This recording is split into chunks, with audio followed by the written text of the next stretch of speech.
ജമ്മു കശ്മീരിൽ counter ഇന്റലിജൻസിന്റെ raid ചാരപ്രവൃത്തിയുമായി ബന്ധപ്പെട്ടാണ് raid. Srinagar, Shopian, ഗന്ധർബാൽ എന്നീ ജില്ലകളിലാണ് റെയ്ഡ് നടക്കുന്നത്. റഷീദ് ബിൻ മുഹമ്മദ് വിവരങ്ങൾ നൽകും. റഷീദ്, എന്തിനാണ് ഇപ്പോൾ റെയ്ഡ് നടക്കുന്നത്? മറ്റു വിവരങ്ങൾ.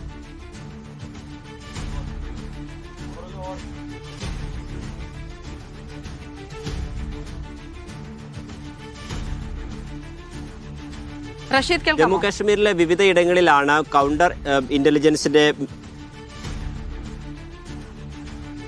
ജമ്മു കാശ്മീരിലെ 3 ഇടങ്ങളിലാണ് ഇപ്പോൾ കൗണ്ടർ ഇന്റലിജൻസിന്റെ പ്രധാനപ്പെട്ട റെയ്ഡുകൾ നടന്നുകൊണ്ടിരിക്കുന്നത്. ശ്രീനഗർ, ഷോപ്പിയാൻ, ഗന്ധർബാൽ എന്നീ ജില്ലകളിലാണ് റെയ്ഡ്. കഴിഞ്ഞ ദിവസം ഈ ഗാസിയാബാദ് സംഘവുമായി ബന്ധപ്പെട്ടുള്ള ചില സൂചനകൾ ഉണ്ട് എന്നുള്ള വിവരത്തിന്റെ അടിസ്ഥാനത്തിലാണ് ഇപ്പോൾ ഈ പരിശോധന നടത്തിയിരിക്കുന്നത്. നിലവിൽ 22 പേരെ കഴിഞ്ഞ ദിവസങ്ങളിൽ SITയും അറസ്റ്റ് ചെയ്തിരുന്നു. ഇതുമായി ബന്ധപ്പെട്ട കൂടുതൽ ആളുകൾ ഈ മേഖലയിൽ പ്രവർത്തിക്കുന്നുണ്ട് എന്നുള്ള വിവരമാണ് ഇപ്പോൾ ഈ വിഭാഗത്തിന് ലഭിച്ചിട്ടുള്ളത്. ഇതിന്റെ അടിസ്ഥാനത്തിലാണ് ഇപ്പോൾ പരിശോധന പുരോഗമിച്ചുകൊണ്ടിരിക്കുന്നത്. 3 ജില്ലകളിലെ വിവിധ മേഖലകൾ കേന്ദ്രീകരിച്ചുകൊണ്ടാണ് പരിശോധന നടക്കുന്നത്. ജമ്മു കാശ്മീരിലെ പോലീസും ഈ പരിശോധനയുടെ സംയുക്തമായിക്കൊണ്ട് പങ്കെടുക്കുന്നുണ്ടെന്നുള്ളതാണ് ഇപ്പോൾ അറിയാൻ സാധിക്കും. എന്തായാലും ചാരപ്രവൃത്തിയുമായി ബന്ധപ്പെട്ട കൂടുതൽ അന്വേഷണങ്ങൾ ഉണ്ടാകും എന്നുള്ളതാണ് ഇപ്പോൾ അറിയാൻ സാധിച്ചിട്ടുള്ളത്. എന്തായാലും നിലവിൽ വിവിധ മേഖലകൾ, പ്രത്യേകിച്ചും ഈ 3 ജില്ലകളിലെ വിവിധ മേഖലകളിൽ ഇപ്പോഴും പരിശോധന പുരോഗമിച്ചുകൊണ്ടിരിക്കുകയാണ്.